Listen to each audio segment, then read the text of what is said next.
Like,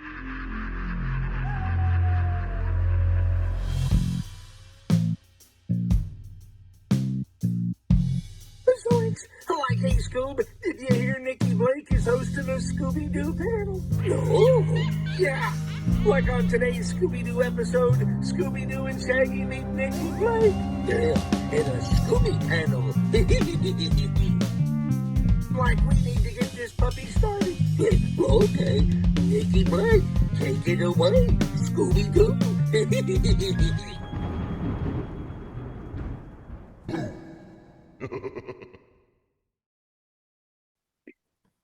Welcome to the Scooby Panel. I'm your host, Nikki Blake from ScoobyAddicts.com, and today we're going to be talking about Night of the Living Dew. Before you watch this panel, I do suggest watching the episode because we are totally going to spoil the episode during this panel. You can find the episode on the Scooby-Doo Archive YouTube channel, and I will put the link in the description of the video. Before we begin, I'll have everyone introduce themselves, and Wendy, we'll start with you. Hey everybody, happy Halloween. I'm Wendy Bridge. I'm a commissioned artist, and as you can see, I love Scooby. Scooby's the best. Devin? Hi, I'm Devin Smith. I am a miniature artist, and I hate Scooby. No, I like Scooby. I love Scooby. Remember, Lies, Halloween, not April Fools. I'm Joel? teasing. Hey there, I'm Joel from the YouTube channel Planet Scooby. We are, like I said, going to talk about Night of the Living Dew, and I'm kind of excited about talking about this. It's been a really long time since I watched it, and I watched it like 8 times today, so yeah. I'm just going to read a little bit of information about it, and then we'll get to the topics. So Night of the Living Dew is a 17.5-minute special that aired on Cartoon Network on October 31st, 2001. It was split into small segments and aired during the commercial breaks of a Scooby-Doo Halloween marathon. In the episode, Scooby and the gang pick up Gary Coleman, who is hitchhiking. The mystery machine breaks down. It runs out of gas, gets a flat tire. But Gary Coleman always had what he needed to fix it, which was kind of weird. And he was blocking the gang from solving a mystery. So they saw a haunted castle and Fred crashed the mystery machine. And thankfully we didn't have to see that because it sounded pretty bad. It did.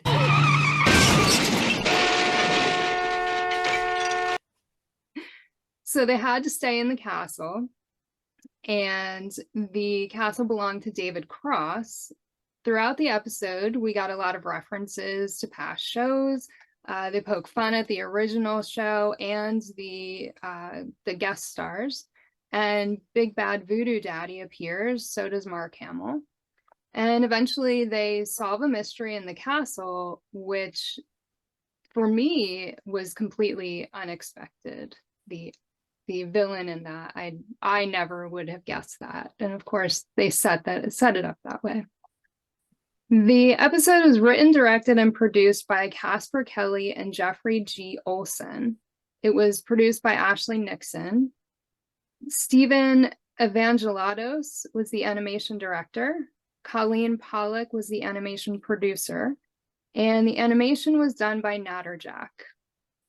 The episode starred Frank Welker as Fred and Jabberjaw, B.J. Ward as Velma, Gray Delisle as Daphne, Scott Innes as Scooby-Doo and Shaggy, Mark Hamill as himself, Mr. Shifty and Zombie, Gary Coleman as himself, David Cross as himself, and Big Bad Voodoo Daddy, which was Scott Morris, Dirk Schumacher, Glenn the Kid Marhevka, Andy Rowley, Carl Hunter, Kurt Sondergren, and Josh Levi. And they all voiced themselves. So let's begin by talking about the opening credits and the music in the episode. So the opening credits are a mix of the new Scooby-Doo movies opening credits with clips of this special mixed into it, and the Scooby-Doo Where Are You theme song, which was performed by Matthew Sweet, and he did the song for the Saturday morning cartoon Greatest Hits. So, thoughts on the opening credits and the theme song, Wendy? Okay, I am gonna be such a Debbie Downer tonight. I'm sorry. I'm so glad that Devin is here to because even if Devin said something negative, Devin just like radiates positivity. And that's good because I'm gonna give off I have the Addams Family dark rain cloud that's like over me forever and it's gonna be here the whole time. However, we are starting in the positive because to me, the only good part of this special is the music and those opening credits. Now, I don't know that I love the opening credits because I appreciate what they were trying to do, melding Where Are You with new Scooby-Doo movies. I definitely get the point, and I it's okay. Just seemed like a little bit disconnected. Like the idea was there, like A plus for effort, A plus for the idea, like B minus for execution.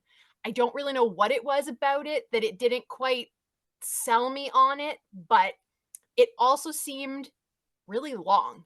I don't know if it actually was longer than, like it just felt like they kind of looped the intro and it just kept going and going, and not that I necessarily minded it because honestly, that Matthew Sweet cover of the theme song is pretty good. Honestly, it's kind of I don't know that I would call it Scooby, but in and of itself, it was really, really good. I definitely enjoyed the theme song. I'm sorry, I refuse tonight to say the name of that other band because the name is so stupid. I love it. I'm not going to say it. I am sorry. Those words together cannot come out of my mouth. Like physically, I can't do it.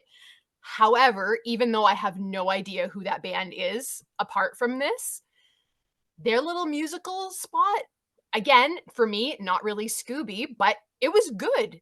The music was good in this, which I appreciate because I feel like a lot of times in any kind of TV special, especially if it's something that is poking fun, if it's a parody, I feel like they don't put a lot of effort into having like a good song or good music because the whole point is just kind of to like drag everything down.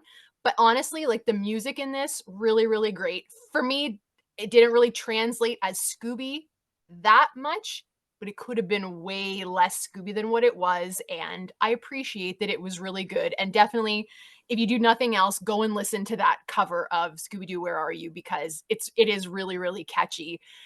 Don't love it more than the original, but as its own thing, you could totally like just throw that in your playlist and listen to it as just like a song. It's the music was good. The music was good. I think the thing for me with the intro was that parts of this were spliced into it, which wasn't like that for all of the new Scooby-Doo movies, and I think that was what really threw me off. Yeah. Devin, what are your thoughts on the opening credits and the music? Okay, I have a lot of counterpoints, kind of. I'm not gonna knock the intro as far as the art and what they did with everything, not just the music, as being like disjointed, just because I feel like the whole episode was disjointed in that way with the art style. It's a lot of reused animation. It's a lot of half-assed animation, kind of, you know what I mean? Just kind of like the Scooby-Doo project also was, and like other parody things like that are always kind of a little bit like just not as well polished, you know what I mean? And I kind of liked what they were doing with the intro where it was the new Scooby-Doo movies mixed with some like Where Are You stuff and then some stuff from the episode, which I think was good because it kind of gives you a taste of like what's to come. And they did that with Bravo Doobie Doo as well in that little intro they did before the episode where it like had some like animation from the episode you're about to watch. So you kind of like know what you're getting into because they're both kind of parodies. So I feel like it was like a good like little taste of what you're getting. And they mainly use the new Scooby-Doo movies as the animation for it, which I liked because it's showing you, oh, it's an episode featuring guest stars, but it used the classic Where Are You song, even if it was a cover, as like an intro entry point for like regular Scooby-Doo viewers at the time. I would say they're probably most familiar, as most people are, with Where Are You, so it was good to have like a familiar song. And as far as the name that I will say as many times as I can tonight, Big Bad Voodoo Daddy, I have no idea who they are. I've never heard them before, but I feel like they're like a ska. Would you say it was like a ska band, kind of, right? Is that like their vibe? I would say Let's say maybe swing.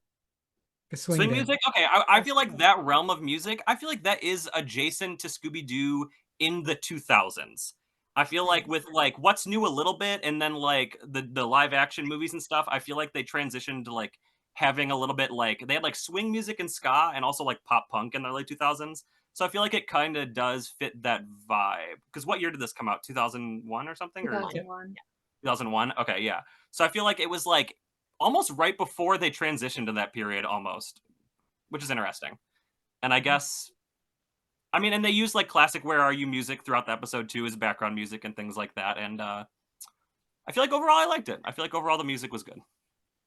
I really liked the chase music. It was like part instrumental and part they were singing, and they were singing exactly what was happening, which I thought was just really funny.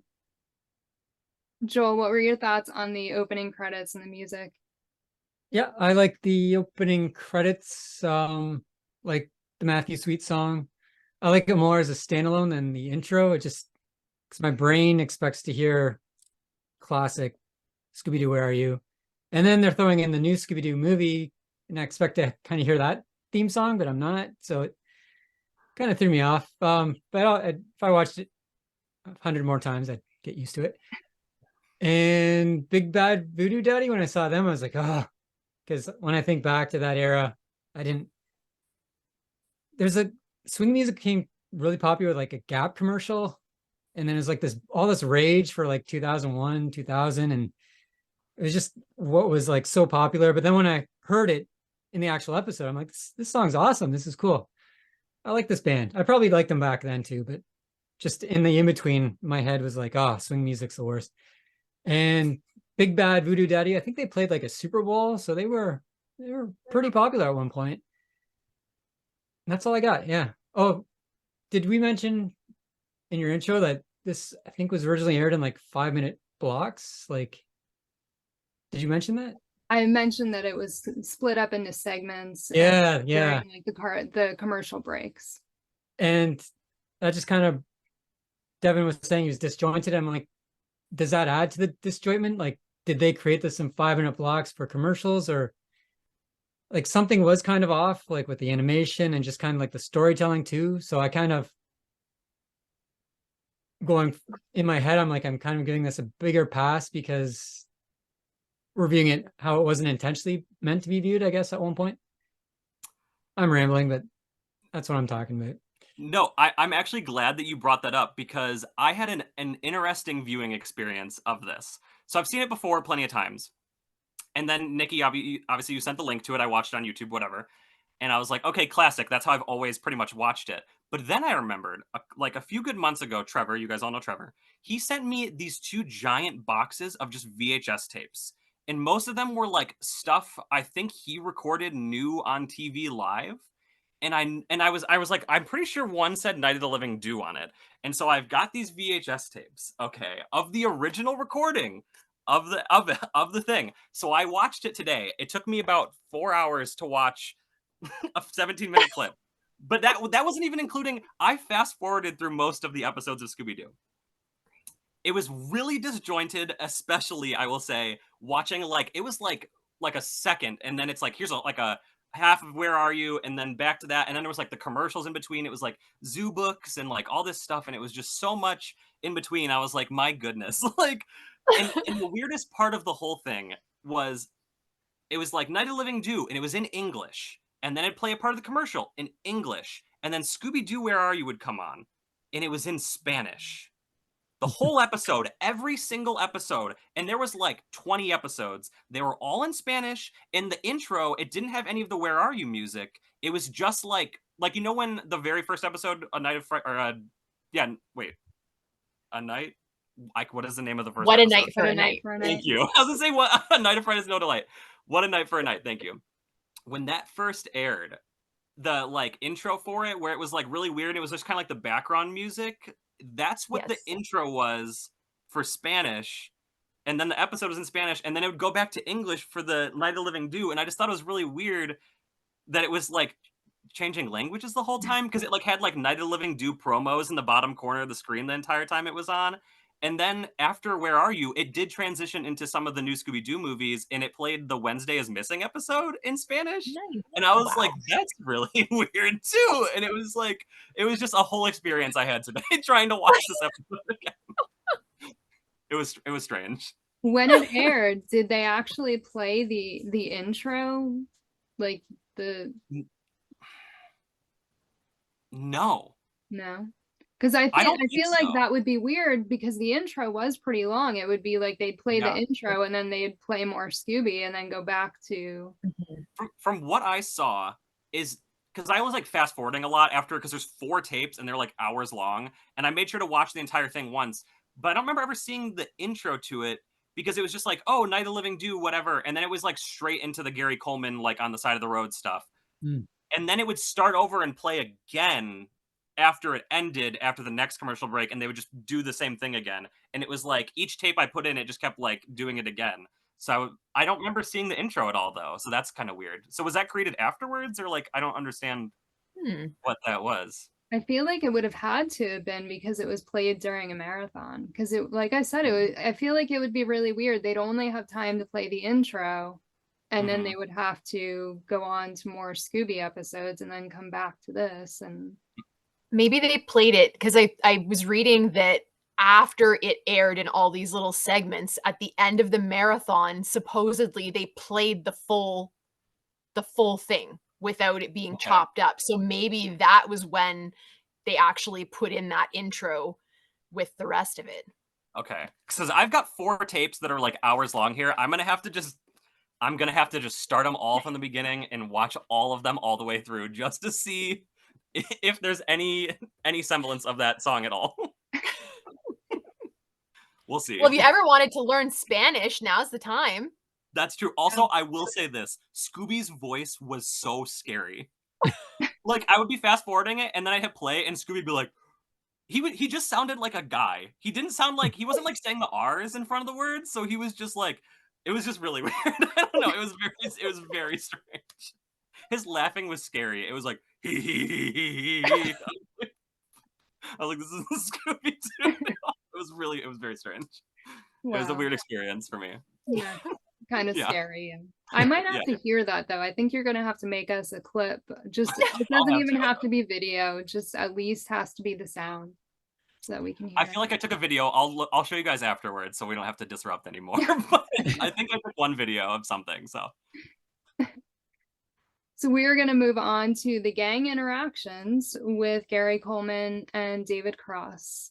And the one thing that I want to bring up is that I was very annoyed when David Cross was making fun of Scooby and the way that he talks and like trying to get him to say things. I just felt like that was totally uncool. Thanks, David. Well, thanks. Yeah, thanks.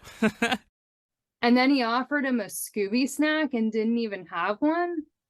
Raven Rossi Roo! Come on, boy. I'll give you a Scooby snack. You can't offer Scooby a Scooby snack if you don't have one. Like, that's just so wrong.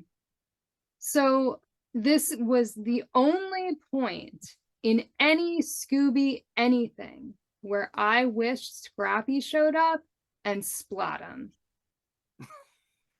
Never have I wished to see Scrappy. But this would have been a great moment for him to show up.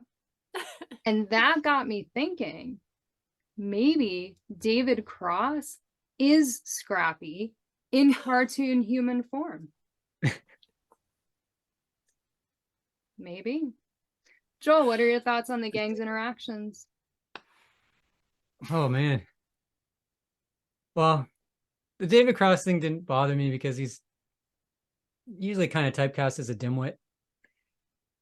So I understand your rage, but it did bother me near the end where he's kind of like saddling up to Velma, like trying to hit on her, I guess. And she's like, watch the hands, David. Mystery solved. That's a relief, huh? Watch the hands, David. I'm like, why'd they have to put that in? That just seemed weird. Gary Coleman, I mean, I'm glad they didn't really make him like a lot of people knocked on Gary Coleman later on in life, and I'm glad they kind of made him kind of look good. I think for the most part, he was prepared for everything, and then they kind of made fun of the catchphrase thing, and Gary Coleman made light of that too. And are we talking about Mark Hamill? Sure. Or yeah, Mark Hamill, that was his second appearance on Scooby-Doo. First as himself, though, and then he did another one recently on Guess Who Scooby-Doo. So he voiced the zombie and Mr. Shifty, and that was cool. I didn't recognize his voice, so that's kind of cool. And then the end, Shaggy makes a force joke about a realtor sign, but I didn't really get that joke. Nice shot with the real estate sign. Like he must have used the Force. Is he the retailer sign at the start just saying like haunted castle close to shopping for coffins or something? And then was there something else in between I missed about the Force and I don't know where this joke came from. What was the joke about the Force at the end? I don't remember. How'd you something about retail sign, realtor sign, and using the Force? And I'm like, I think the Force is just like a Star Wars nod to Mark yeah, Hamill. but Like, it's so random.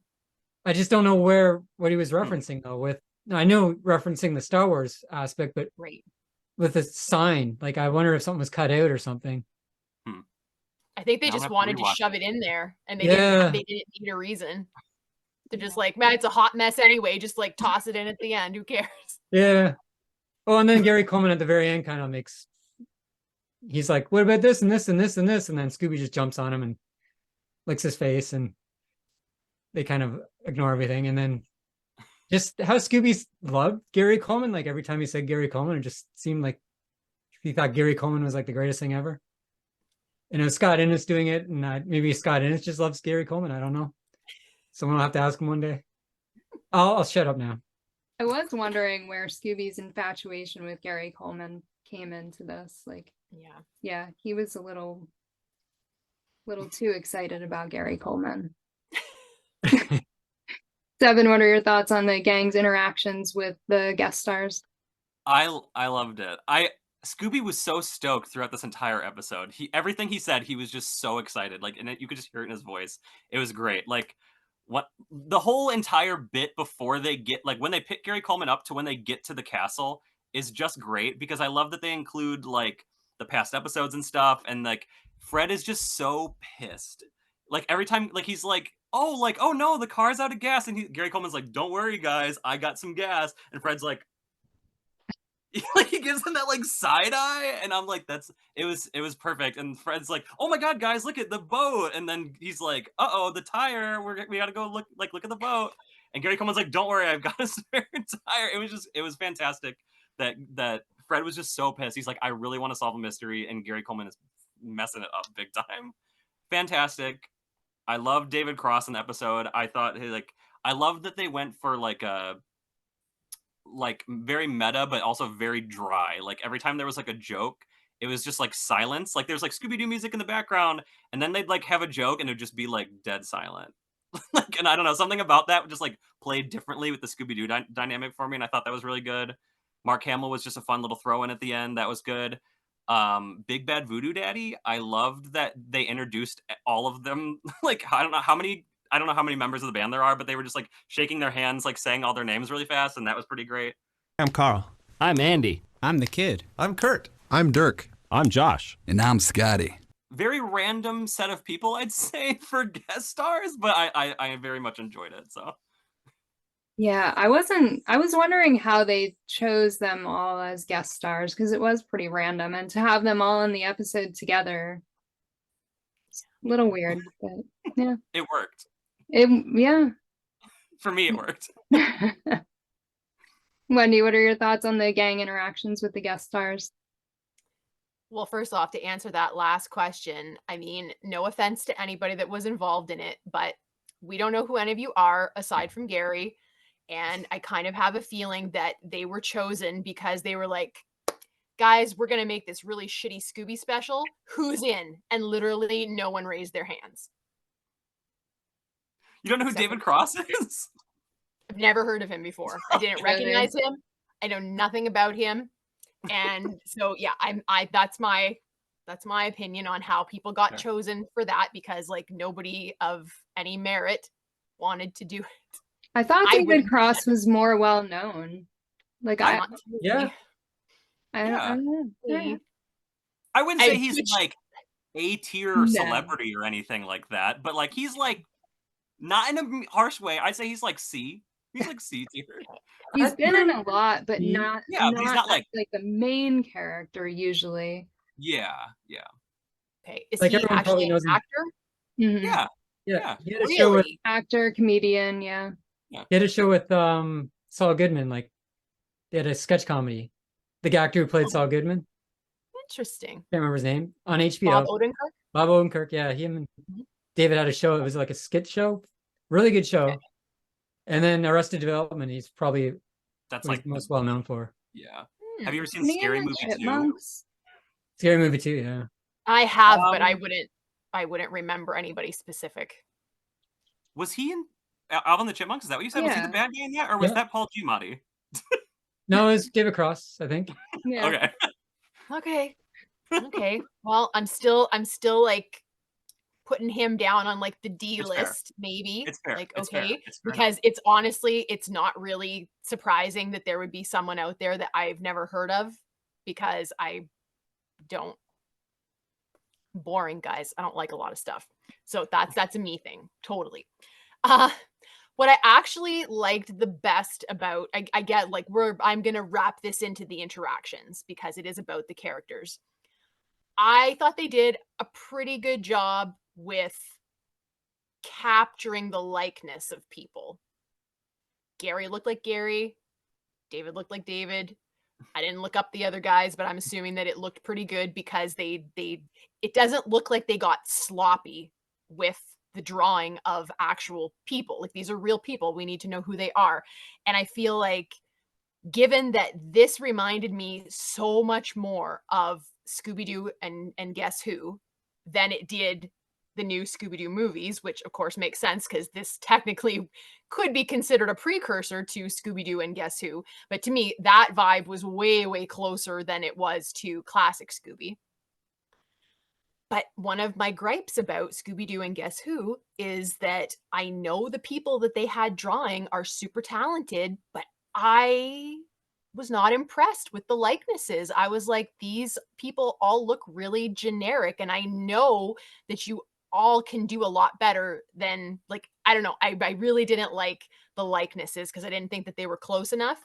At least in this was a likeness more akin to what they did in the new Scooby-Doo movies, which is it looks like who it's supposed to look like, and they suit the animation style of the episode, which is super important.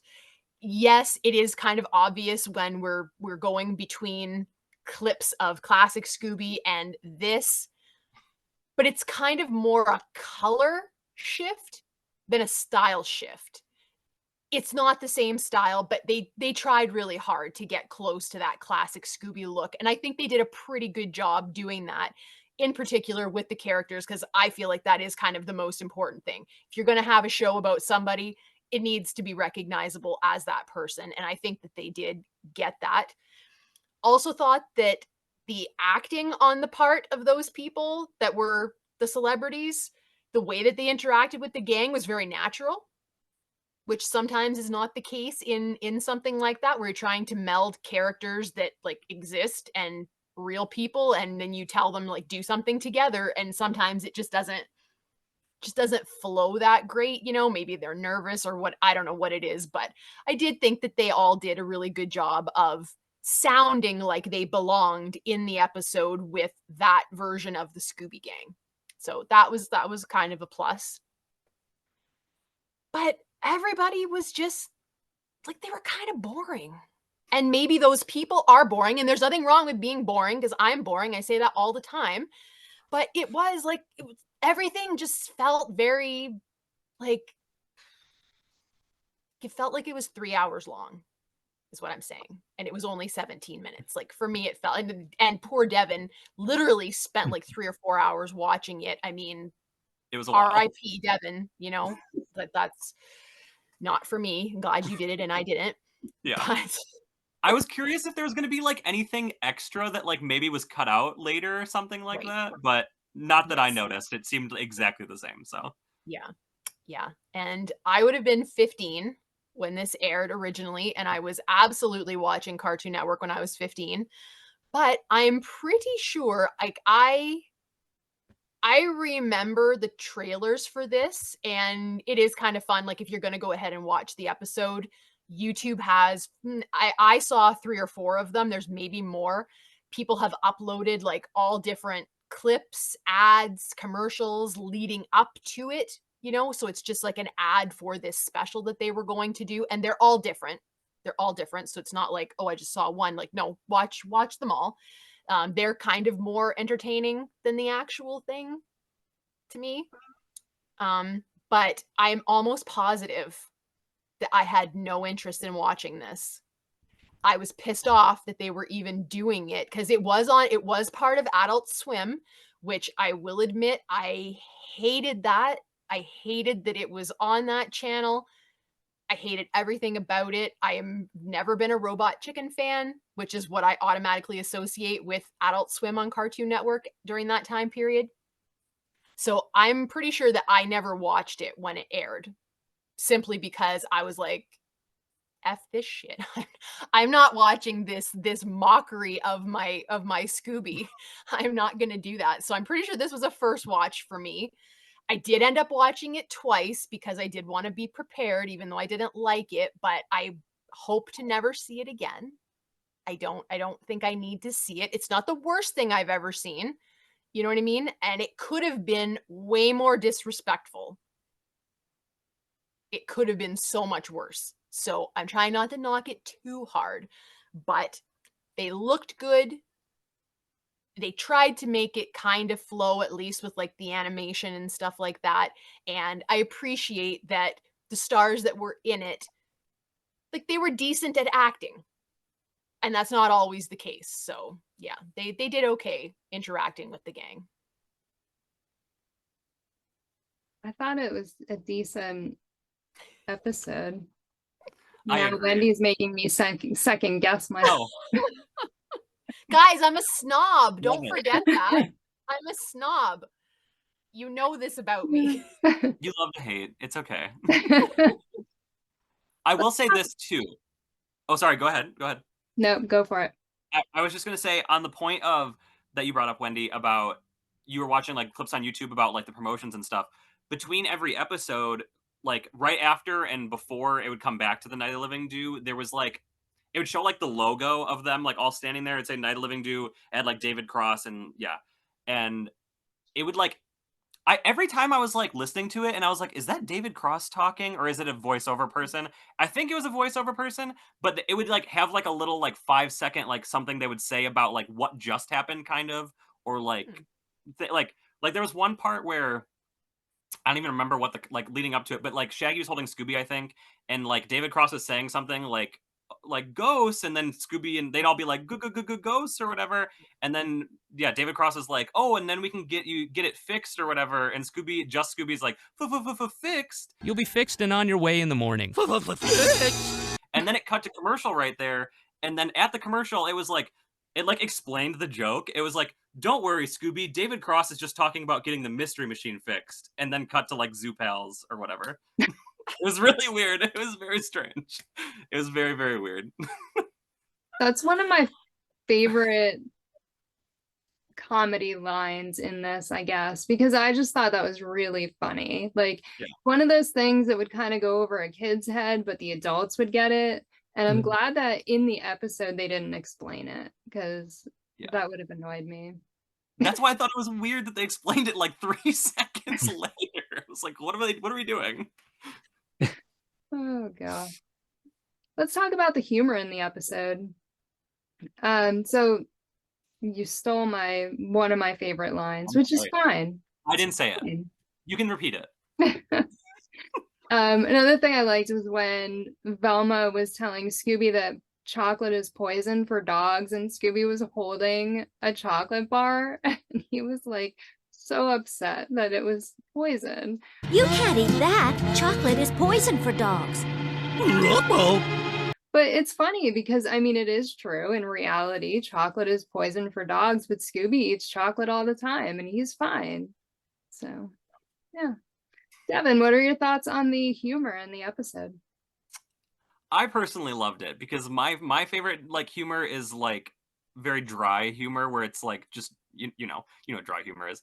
And in the mix with Scooby-Doo is great, and then the random guest stars was just like added a layer of humor onto, like it wasn't supposed to be funny that they were guest stars, but it was funny because it's like, why the hell are these the guest stars in this? And like, I don't know, and there was like the meta-ness to everything and all of it, and I thought everything was great. One of my favorite parts was when Gary Coleman's like getting out to like fill up with gas or whatever, and Scooby's poking Velma, and he's like, Velma, Gary Coleman is just like silent, and she's like not moving. He's just like poking her in the shoulder or whatever. Velma, Gary Coleman. Thought that was great. Fred's face every time Gary Coleman would try to like fix what he was breaking on the Mystery Machine was great. I wrote a bunch of stuff down. I was just like taking notes during the rewatch. I don't know if it was supposed to be funny or not, but there was a line where like Scooby and Gary Coleman kind of both said a similar thing, and Shaggy was like, it just felt like a really long line to say. He's like, you're right, Scooby-Doo and Gary Coleman. Like, just when you have to say both full names, I don't know why. I don't know if this is a good idea. Look at those open graves. Yeah, great. Like you said it, Scoob and Gary Coleman. That's pretty good. The fix line's great. I thought the Raven Rossi Roo was pretty funny, personally. Raven Rossi Roo! I thought it was funny. The part where Shifty comes out around the corner and he has no mask on, and he's like doing the whole zombie thing, and he's like, ah, and Scooby and Shaggy are like, oh hey Shifty, and then he puts a mask on, and then they're instantly like, ah, zombie. I was like, why has that not been done like in any other Scooby-Doo media ever? Like, I feel like that has to have been done more than one time in 50 years. Like, how's it happened just once and the whole show is built on a monster in a mask? Like, I thought that was just, I don't know. I thought that was really weird. But those are the main ones. I thought it was good. One of the other things I really liked is when they saw the mummy and then they started making jokes. Yeah, that was pretty good. And they're like, David. And Fred's like, that's no mummy. He just cut himself shaving. That's no mummy. He just cut himself shaving. Velma says, I bet he likes to listen to rap music. That's rap with a W.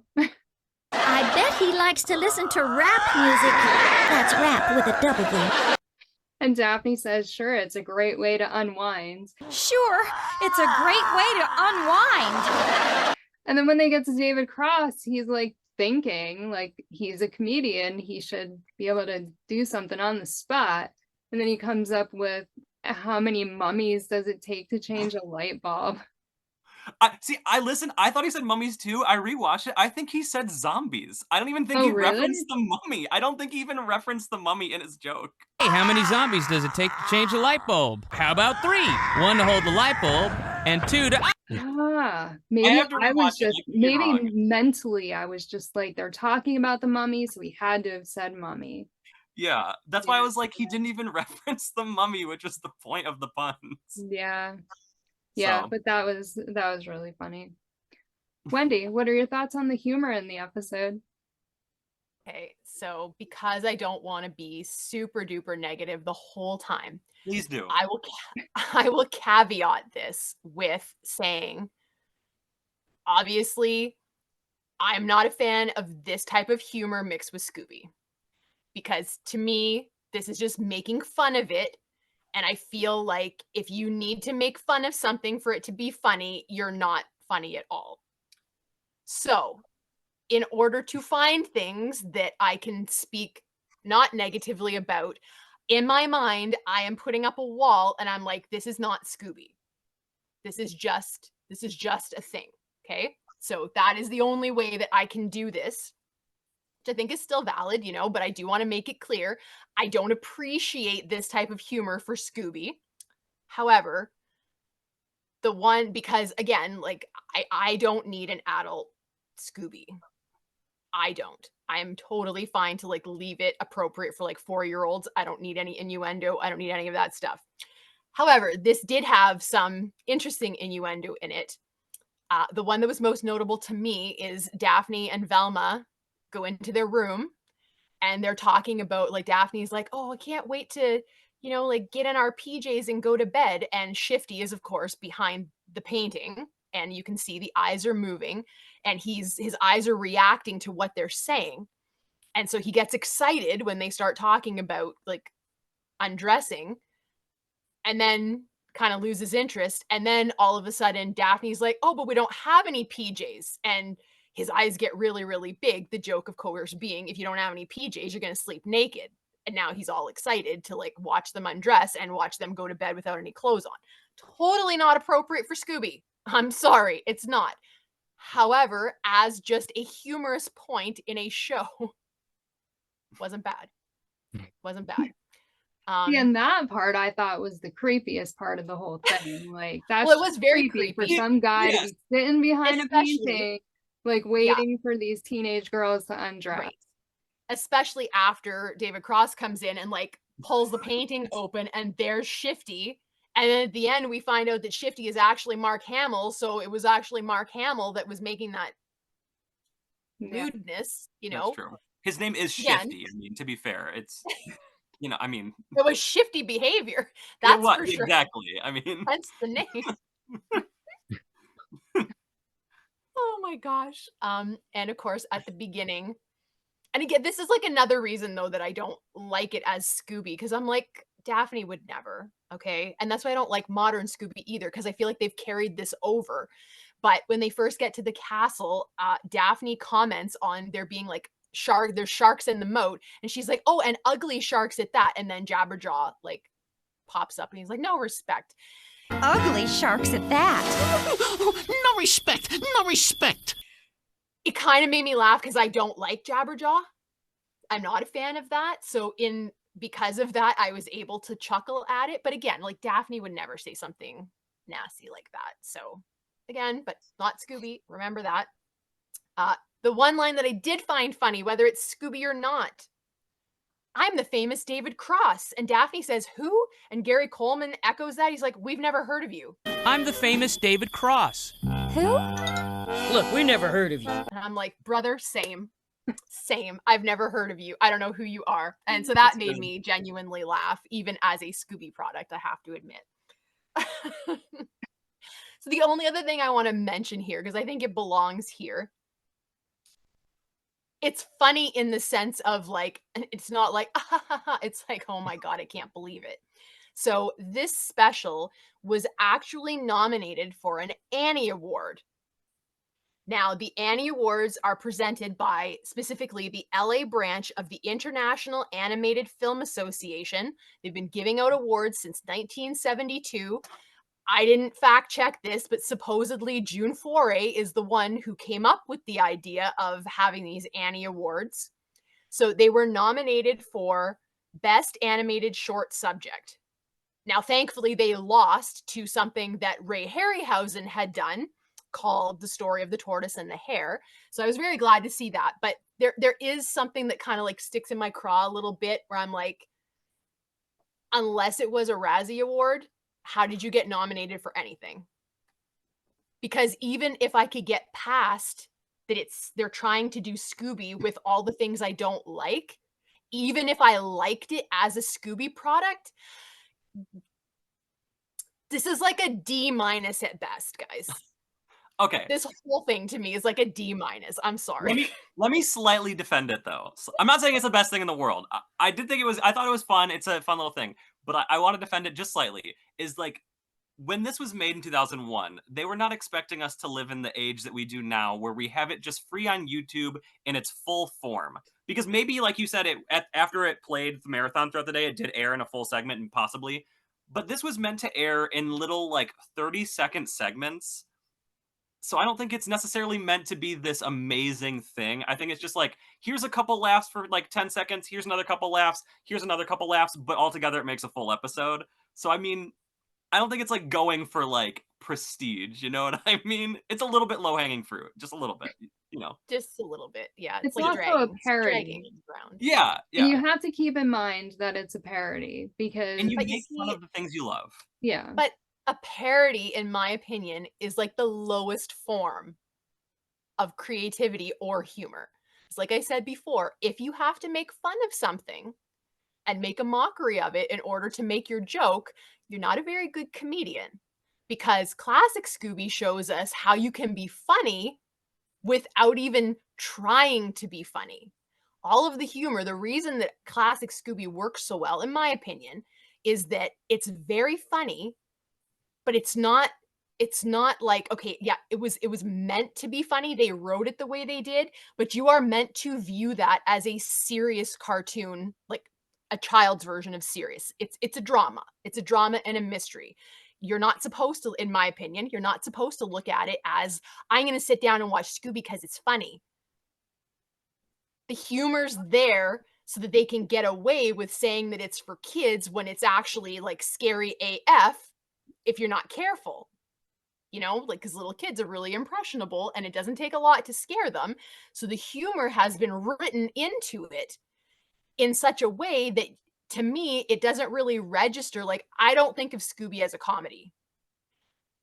More modern, like pretty much everything that came after this special, this was the shift. To me, this special, Shifty. it started before, I guess before this, because their little Blair Witch crossover that came prior to this, right? Like 97, 98. So that was really the first, like, the toe in. This was like, we've stepped in, and then they just jumped in whole hog after that. So any Scooby that you see after this, for the most part, aside from those, the two great direct to video movies that Scott Gerald's did, because Scott cares about classic Scooby more than anybody.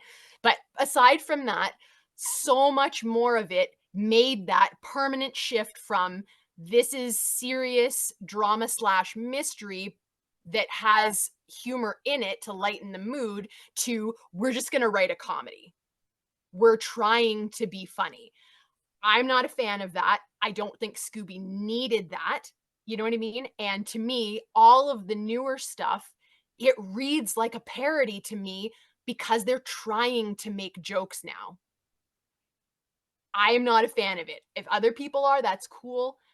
But to me, it kind of like breaks that magic of what Scooby was, because Scooby was funny without trying to be funny. If you need to try to be funny, then you're not as good at being funny as you think you are. You know what I mean? I can appreciate that there's like different forms of humor, and some people like that forced humor. They do, and that's totally valid. I'm not that person. I was not the target audience for this in any way, shape, or form, and I understand that. But it does hurt a little bit to, now that we're so many years in the future and we can look back at what is Scooby history. You know, at the time, it's brand new. You're not thinking of its place in Scooby history. It's just a thing, you know, it's just this one-off thing. But now that we can look back 20 years later, you can see that that point in Scooby history made a huge difference in the Scooby franchise and marked a drastic change in what was going to be done with Scooby going forward. So anyway, I'll get off my soapbox. I didn't like it. I'm sorry. Those were the few funny moments apart from the Scooby connection for me. But if everybody else found it funny, I'm glad that you did. If you can get enjoyment out of it, that's good. I have a couple things on, like, points on what you were just talking about, just kind of not like going against or anything, just thinking while you're talking. Is I feel, as much as I want them to just make like a Where Are You again, you know what I mean? Like, it's spooky, it's got the good atmosphere. Like, as much as you want that for a franchise to like withstand over 50 years, you almost have to continually try something new with it over and over. Otherwise, it's going to get very stale. Like, if every series of Scooby-Doo was just Where Are You from the start until now, I feel like people would be like, give me something new. You know what I mean? But then when you get something new, it's like, well, give me the old. It's a double-edged sword. Everyone wants what they can't have. But, you know, but I feel like the reason this exists is because there was the classic. I would agree that, like, after like the 90s, where like this and the other parody stuff comes, it was a different era of Scooby-Doo. The 2000s versus the pre-2000s is different eras, because like like 69 to like 2000 was like that's old classic Scooby-Doo. It's what you think of when you think of Scooby-Doo. And then it wasn't on for years. And then they made 4 movies, and it's like, okay, it brought back Scooby-Doo a little bit, but there was still no TV show for a while. So I feel like all we had was like the Johnny Bravo parody, the Blair Witch parody, and then the Night of the Living Dead kind of name-wise parody. You know what I mean? So it's like there was no Scooby-Doo, so all they had to do was reference the old Scooby-Doo, and without it being a new Scooby-Doo thing that's official, it almost has to be a parody, because how else do you talk about something? You have to like reference that you're talking about it almost. You know what I mean? Like without it being Scooby-Doo, it has to talk about it being Scooby-Doo, which is why it's like you have to make fun of it a little bit because you have to reference that you're discussing it. Bless you. Apparently, my dog does not agree. I don't know. Did that make? I feel like that made some sort of sense in my head, but I don't know. Just thoughts. It does Just make thoughts. sense. It does make sense. I'm only contrary on the point, which most people, I don't know that I have met a few people that agree with this, but they're few and far between. Again, this is just totally based on the person, and I understand that I'm not in the majority in this, and I fully acknowledge that I am the minority in this.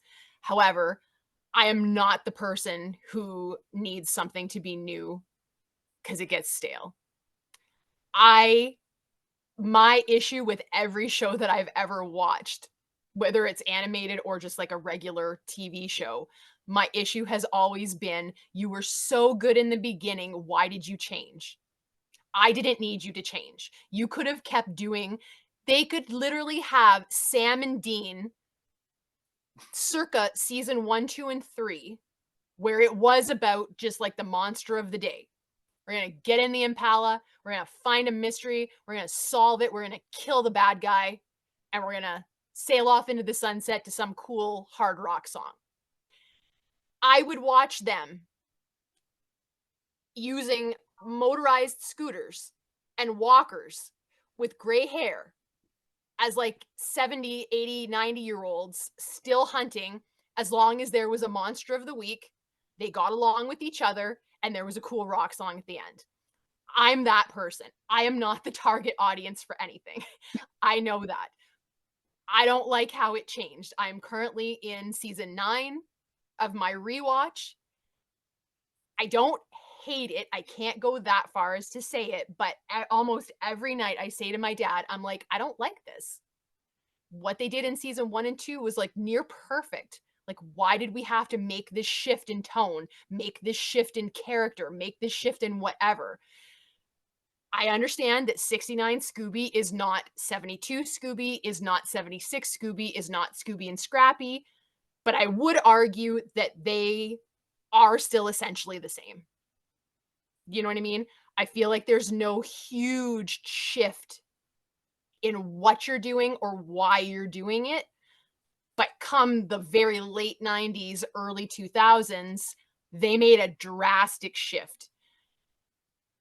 I would have rather that if you're going to make that drastic of a shift, you've got a new property that you're working with. Don't try to make it fit the old or bring the old into the new. If you want to start fresh like that, start fresh. Start fresh. But you see, you can't start fresh. Because the whole reason that anybody's interested in watching the new things that you're doing is because they have 30 years of classic that they love that's making them want more. And I feel like people get confused and they think they want something to change when I'm like, no, you're thinking that that's what you want, but it didn't change for 30 years. And that's why you love it. And I feel like that's why nothing that has come since, like they just keep like throwing stuff at the wall to see if it sticks. And it doesn't. We get 1 season, 2 seasons of something. We get a crappy movie. Remember when they were doing like 2 direct-to-TV movies like every year for a long stretch? They don't do that anymore. They're canceling shows that they've already paid to produce, movies. And you're like, well, what's going on? Well, nobody wants to talk about what's going on, which is, yes, people feel like, oh, I want something different and I want it to change. And I'm like, no, you don't. Because the only reason that you love it and you want it to keep going is because somebody was like, no, we need to keep it this. I understand that there's going to be some kind of change, but I think we would all agree No Scooby is season 1 of Where Are You? Even moving to season 2 of Scooby-Doo, Where Are You? It's not as good as season 1. So I understand there's going to be change no matter what you do. But it's like, how far are you going to take that change? Are you going to change the integrity of the show and the characters? Because if you're going to do that, which I feel like is what's happened with Scooby, that's why I don't like it. I'd rather just make a new show with 4 teens and a dog. You can even make him just a different kind of dog. You can call him, I don't know, To-Be-Roo. You know what I mean? You can even, since it's such a parody anyway, that's fine. But make the separation, because like I say, people like me, and I know I'm not alone, there's not very many of us, but I know I'm not alone, I'm going to be eating that same Subway sandwich when I'm 90. Devin will understand that reference, so I'm making it. Of course.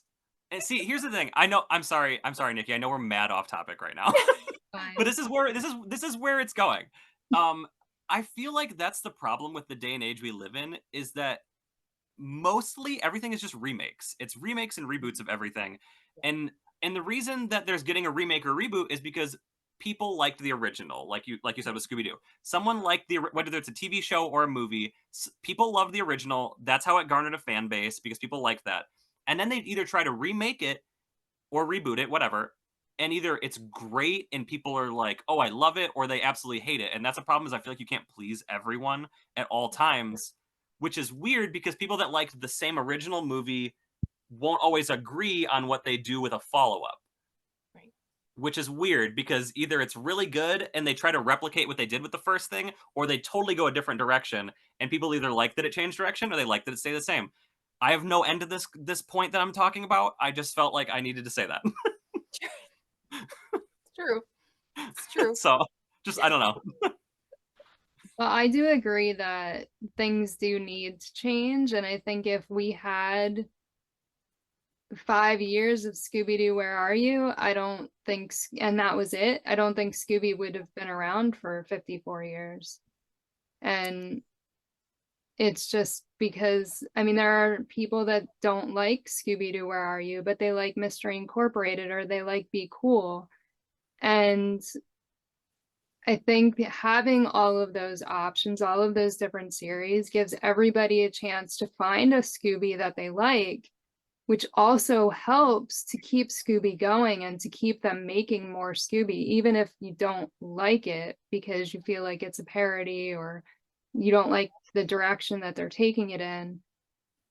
I don't think Scooby would have made it 54 years as just Scooby-Doo, Where Are You? So I feel like that was perfectly said. I agree.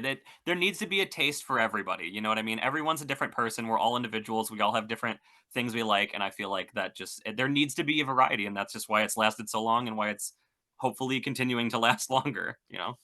Right.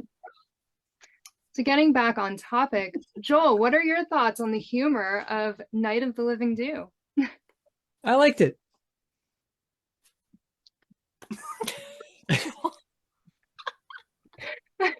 Well said. Is that all you have to say? Yes. I agree. Oh gosh. Okay. The one thing that I wanted to mention is when they unmasked Jabberjaw, and Jabberjaw was like, I was hoping to eliminate you in your sleep. I was hoping to eliminate you and the gang in your sleep. But I'm just like, it was kind of funny and kind of like, what just happened? Like, why would Jabberjaw say something like that? Yeah, it was a little weird. Wendy, what are your thoughts on the reuse of the villains? I kind of like that they went with the zombie. I feel like he's a good, I don't know what the word for it is. It's not good. I don't know if this will make sense, but he's generic, but also specific at the same time. Like, he's instantly recognizable, even though he's not like the 10,000 volt ghost, which is like, wow, it's just like a bundle of energy. You know what I mean? There's nothing really like wow about him. and yet you instantly know exactly who that character is and what episode it's from. And he's creepy. He's a little bit scary. I would say out of like all of the classic Scooby villains, some are more scary than others. And I feel like he's he's creepy. He's creepy no matter what. Doesn't really say anything, just kind of lumbers along. I did kind of enjoy that they sort of broke character and had him like grab David at one point, because I was like, yes, please shut him up. Shut him up. So I was into that. But yeah, I'm kind of, I don't know why, but I'm kind of surprised that they didn't have more classic villains. I don't know. There was also multiple zombies. Like obviously the name Night of the Living Do, it's meant to be like a play on Night of the Living Dead, which is zombies. And so I'm kind of surprised that they didn't bring in like some other Scooby zombies to go along with him. I'm glad he's the one that they went with if they had to choose just one. But yeah, it seemed like a little bit light on villains. And I mean, I know, well, no, I would still say that it's just a kind of light on it. I wish there had been more of like a monster element to it, because you just get the zombie. He's cool and I liked him and I thought that it worked well, but I was kind of like, you kind of like could have dialed it up just a little bit more. It could have just given a bit more to that, I think. There was the mummy too. And I don't know if you noticed, but when the chandelier was cut that Shaggy and Scooby were hiding in, the Phantom Shadow's arm came down, and that was what cut. There was also a part from like Ghoul School? Was it Ghoul School? There was like a what is her name? The spider-looking lady. Almost said Creepella. No, Revolta. Yeah, there's like a shot of her arm for like a second in there, like doing something for like 1 second. 1 second, I saw it and I was like, that's an interesting thing. They just pulled that one snippet out of a whole movie. I thought that was really interesting. Okay. All right. Devin, what are your thoughts on the reuse of the villains? I mean, yeah, Wendy pretty much said it. I mean, I love that they went for the classic zombie from Where Are You? He's like, I thought the same thing. I was going to say basic. You went with generic, but he's not. Like, he's like got a very distinct design, but he's also very simplistic at the same time. And it makes sense, you know, Night of the Living Dead and the Mummy, even though like the zombie is obviously the main villain of the episode, but the Mummy makes sense too because it's the Living Dead. You know what I mean? It is, which makes sense.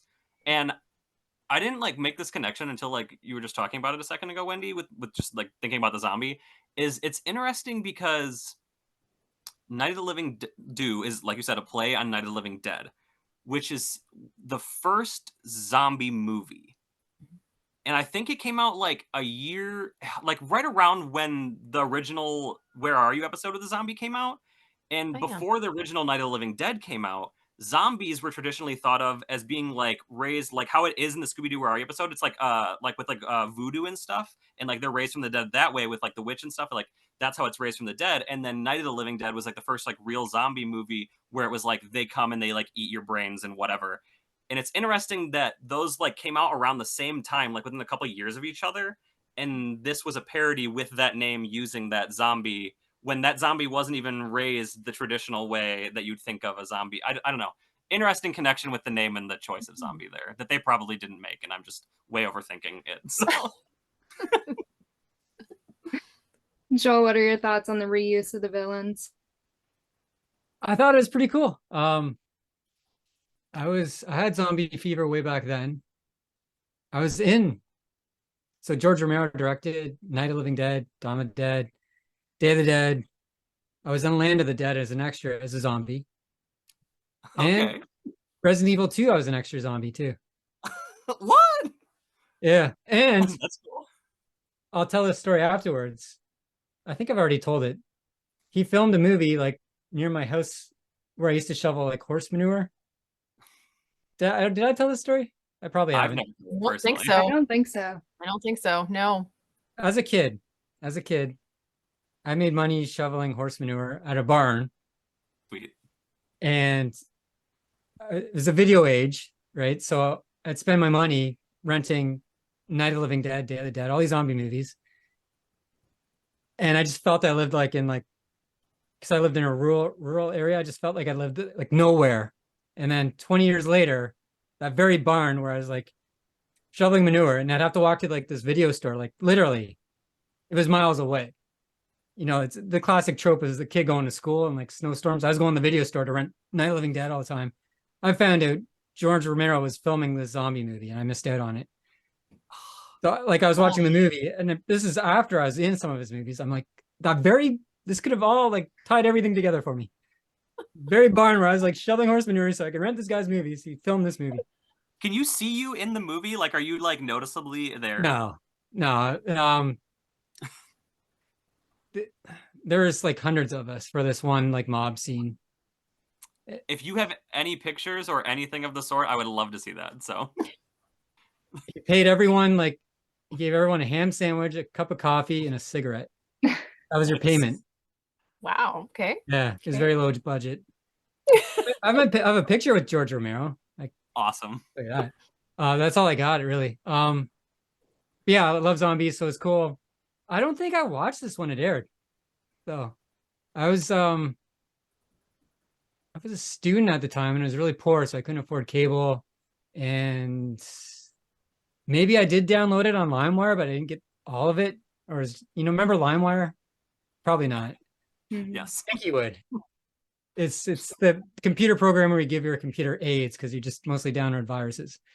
And you'd watch things on like an old monitor that was like 11 inches, but the video would be like a quarter of that. So you'd be like squinting at your screen. It was a life, I tell you. So this did seem familiar to me, but I guess maybe I forgot it. Maybe, I don't know. Like a lot of this did seem familiar, but I don't really remember actually watching it.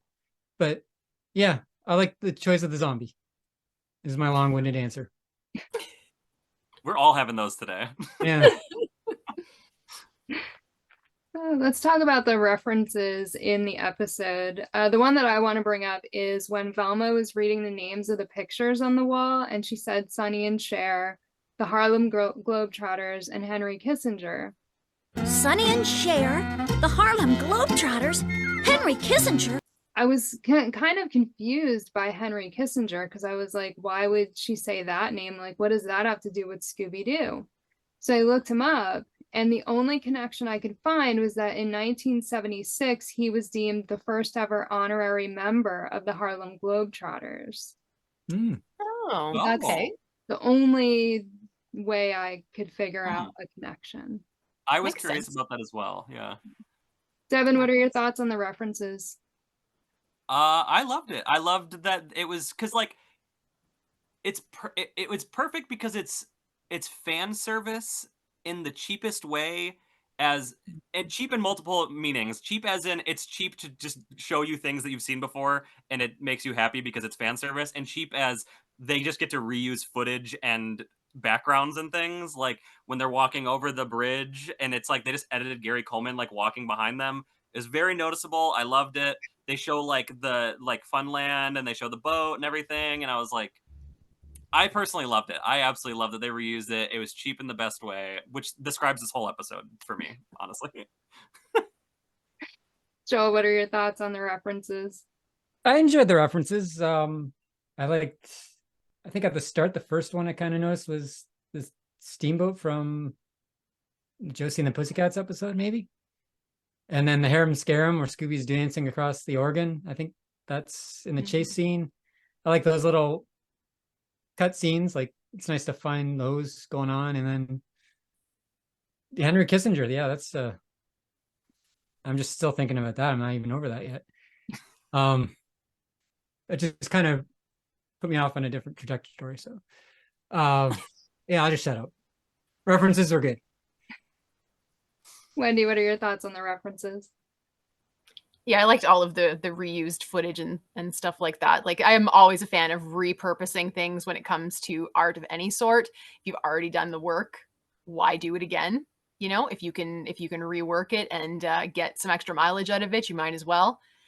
And it, like Devin said, like that kind of is the wrestling equivalent, because wrestling is the other thing that I really love. It's like the wrestling equivalent of when one of your favorites from like 20 plus years ago is back on the air for one night, and they basically just go out in the ring, and it's like catchphrase after catchphrase after catchphrase, and you love it.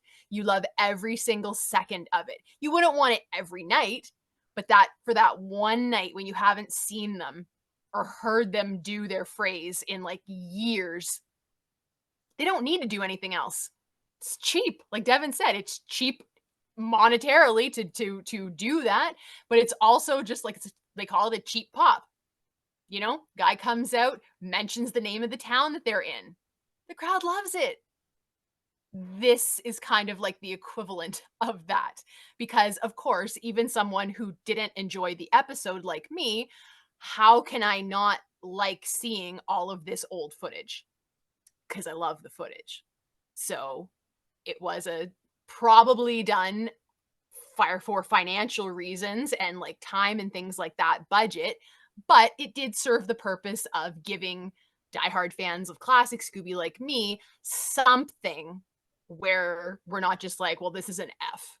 You know, I'm still going with D-, but it's not an F.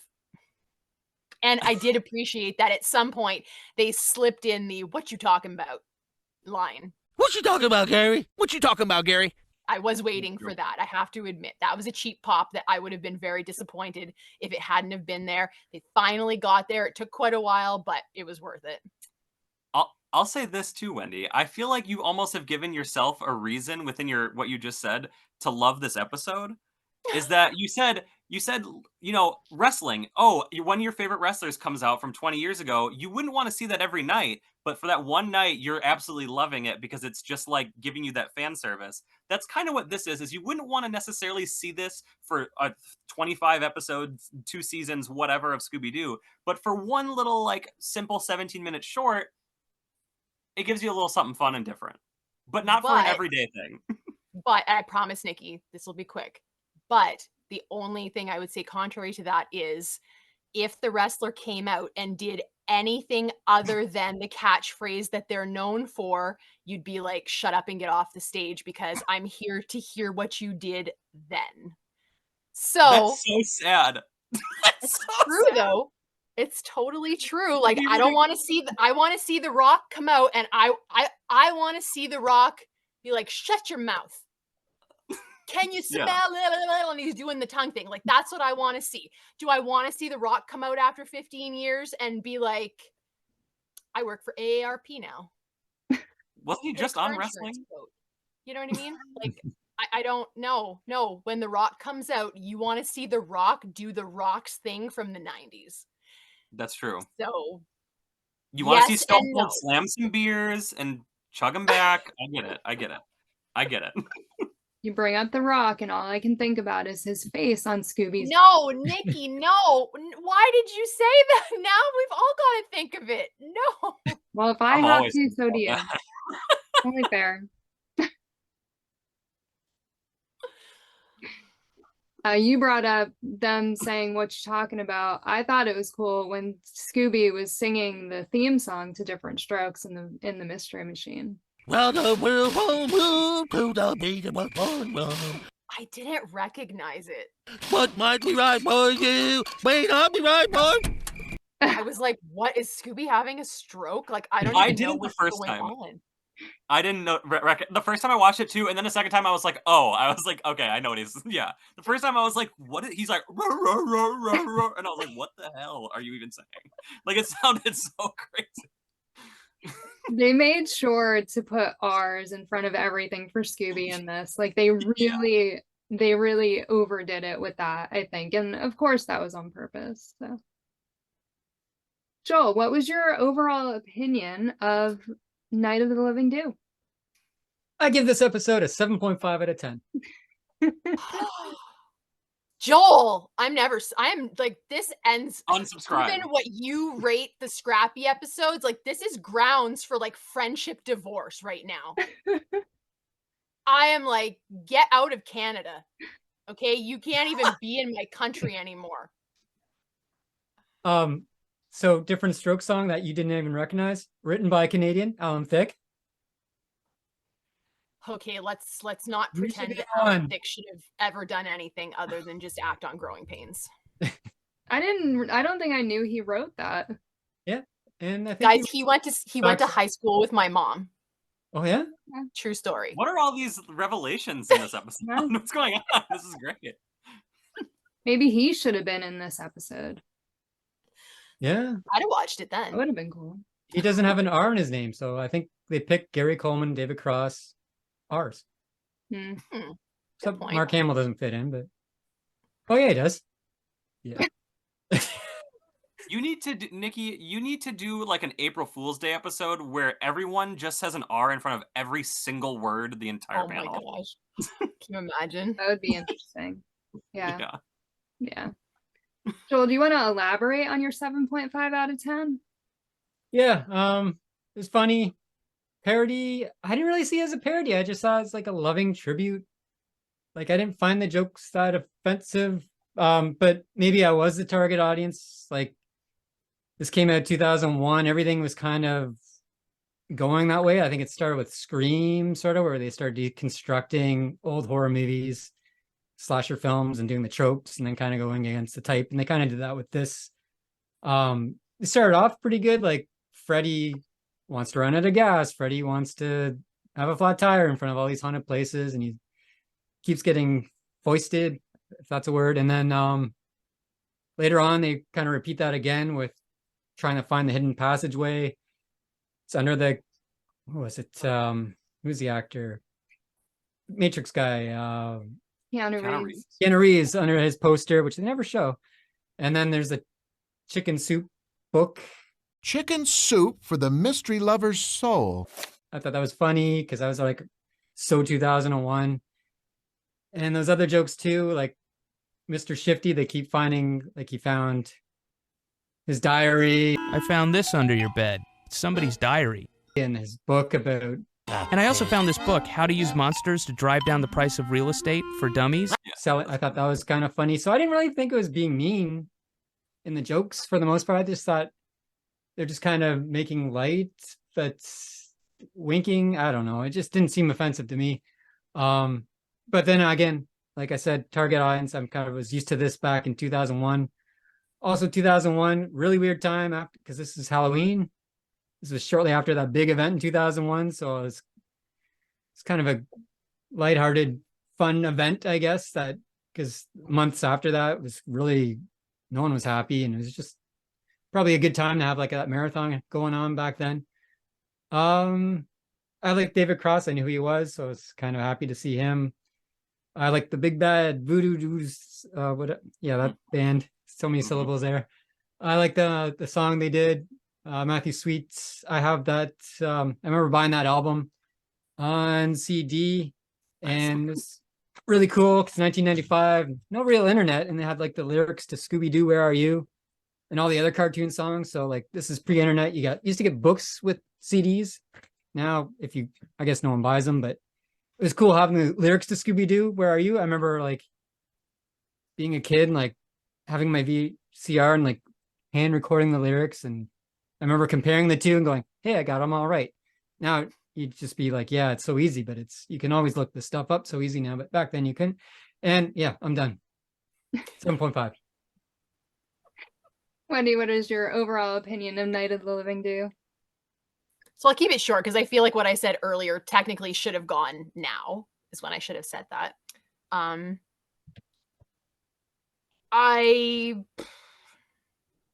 It's not the worst thing I've ever seen.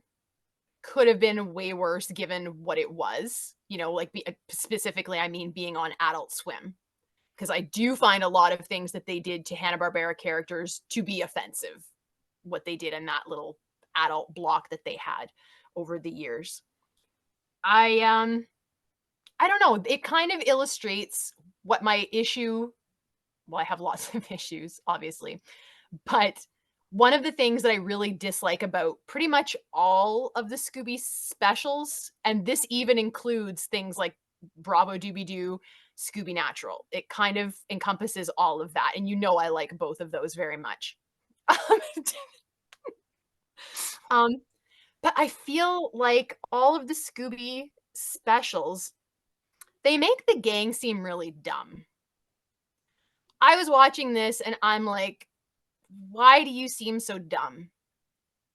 Definitely not the worst offender for doing that to the Scooby Gang. This is not like the worst that I've seen, obviously, but it was they were starting. They were starting, and I'm just like, they don't need to be made dumb. Part of their charm is that they're not dumb, which is why Scooby, to me, should always be like, it's a kids show, but that adults can enjoy. There's a lot of kids shows that I feel like as an adult, man, it would be really tough to sit through them. Like they're just not, you know what I mean? They're too childish. They're too dumb. So I don't like the dumbing down of the characters. Another thing that I thought was interesting in this that I guess I'd noticed it before in other things, but rewatching this like today after I watched it yesterday, I was like noticing things. I feel like there are a lot of accepted Scooby tropes, which we see presented in this, that are based on BS. I'm like, you're making this joke, like, oh, this is how it is in Scooby, wink, wink, you know? And I'm like, but that's actually not what they do in Scooby at all. And now thinking of like talking to other people, hearing what people have to say about Scooby and stuff, there are a lot of people that I'm like, I don't think that you have paid enough attention when you're watching Scooby. Like, I've even been guilty of this for other things. If there's a thing that you like, you kind of like it, you've seen it, but it's not something that you like, you don't watch it religiously. You don't go back to it again and again and again. It's there and it's cool. You know what I mean? You've seen it. But if you haven't seen it a lot, you can get an idea about it and you're sure that this is just this piece of information, like this is accurate. And then all of a sudden, like you watch it again or you hear somebody says something and you're like, wait a minute, what I thought isn't actually, like they don't actually do that. You know, like there isn't Scooby snacks in every single episode of Scooby ever made. In fact, there's way less mentions of Scooby snacks than what I ever dreamed, given that that is like, that's a Scooby trope that I'm like, well, no, it's in everything. You know, somebody says this, well, they say it all the time. Well, it's like, no, original Twilight Zone. How many times did Rod Serling actually say submitted for your approval? Like once or twice. Sometimes it was submitted for your perusal, but like less than 10 times, I'm pretty sure, in the whole 5 seasons. There's like over 100 episodes of that. But in your mind, I'm like, well, no, he says that every time, doesn't he? But he doesn't. I feel like there are a lot of things in Scooby that because most people are, let's call them casual viewers, they watch it once in a while, they watched it when they were kids, they haven't seen it since. They've got this idea that there are these things that get done in Scooby that really don't. And I think maybe that's why the parody or the joke effect applied to Scooby doesn't work for me. Because I'm like, okay, well, if you're going to make fun of it, like at least get it right. Pick something that they do actually do, like Scooby's Ours. Scooby does talk like that. So that kind of a joke can work for me because I'm like, well, yeah, you're making fun of it and I don't love that, but it makes sense. Your joke makes sense. Watching this though, so many of the things that they were parodying for me, I'm like, but that's not accurate. If you actually were watching Scooby, so because it didn't make sense to me, I couldn't enjoy it on really any level. You know what I mean? But so for me, like if you, again, as I've said with a lot of things, if you are a major like stickler for the original stuff in anything, if you want to watch this, try to just like put up this like separation in your brain and be like, just don't think of it as a Scooby production. Just watch it as a special. You know, and I think that it will be a lot easier for you to find things in it that you do enjoy and that you won't like just outright hate it or anything. Because I don't outright hate it.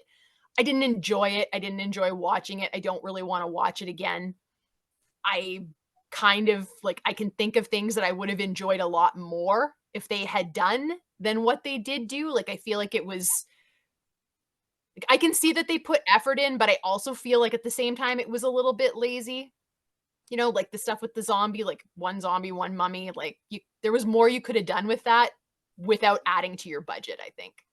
So, I mean, like I'm going to stick with my alphabet because to me, it doesn't sound as bad as if I give it like a 0.1 out of 10 stars. So I'm going to give it a D-. Not my favorite. Don't really recommend it. I'm kind of glad that it's never been released on any form of media. I'm not sad about it. I'm not sad about it. I didn't love it. Devin, what are your thoughts on Night of the Living 2? Do I want to give it my rating first, or do I want to have a point? I'll give it my little rating first. A plus extra credit. They nailed it. No, I don't know if I'd rate it that high, but I did. It's enjoyable. It's fun, and overall, I think it was a good time. I think it's a nice little subversion of the formula. I think it's has callbacks. It makes fun of itself. I think it's fun if you enjoy that kind of thing. I would recommend checking it out. It's only going to take you 17 minutes. Not that long. Most episodes of regular Scooby-Doo are longer than that. So, but I'd say that when you parody something, for the most part, I would say you parody things because you love them and you have a fondness for them and you enjoy them. And like when you're poking fun, it's not because it's like you're trying to be mean. Like yes, some of the jokes come across mean. Like it's on purpose. It's purposely. It's out of love though. Like you make fun of your friends because you love them. You know what I mean? That's what you do. You know what I mean? You wouldn't make fun of people you don't know that well. It's like they like Scooby-Doo, so they're like, let's poke fun of the tropes and things like that. And like Wendy was saying, it's like, well, like make fun of the things that like I know that to be true in Scooby-Doo. I feel like it's harder to do that because what's most known about Scooby-Doo are like the like quotable things, like the catchphrases, Velma lose her glasses, Scooby snacks, meddling kids. Like how often do they actually say meddling kids? Before the 90s, not so much. Now it's almost parodied in every single episode where they have some sort of play on the meddling kids on purpose. You know what I mean? But there's something else you said that I was going to say something about too. Is it gone? It's gone. It's gone. There's too much. It's gone. I have no idea anymore. Parodies. What were you talking about? I don't remember. Oh, okay. I remember now. It was about okay.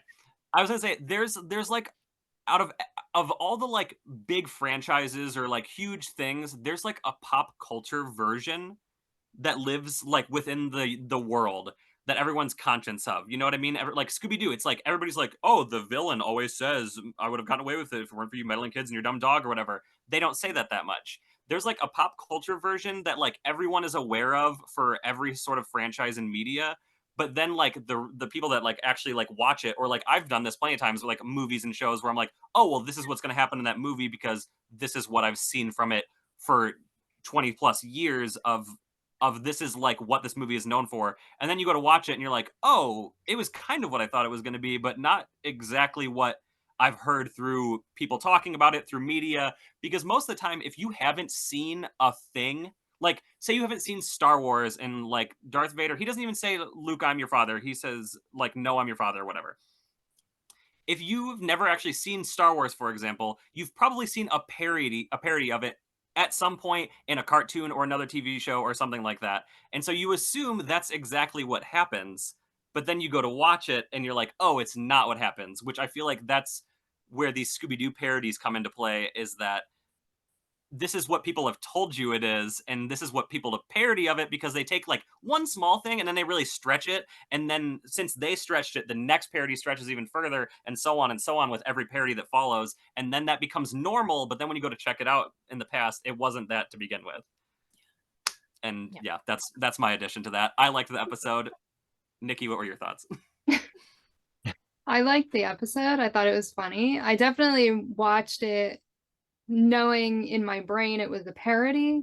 So I feel like when I do that, I'm able to enjoy it a little bit more, because as an actual Scooby episode, if it was actually part of the new Scooby-Doo movies, I think I would have been a little bit disappointed in it.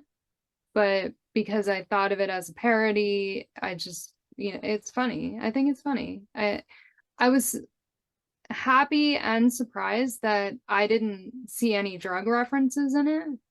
So at least there's that. They kept it kid friendly, but they still had in some adult humor. Yeah, I thought it was good. I'd give it a B. I still think David Cross is the cartoon human version of Scrappy. So yeah. Now I'm forever going to look at him like that now. Yeah. Yeah. Raven Rossi Roo. Rossi Roo.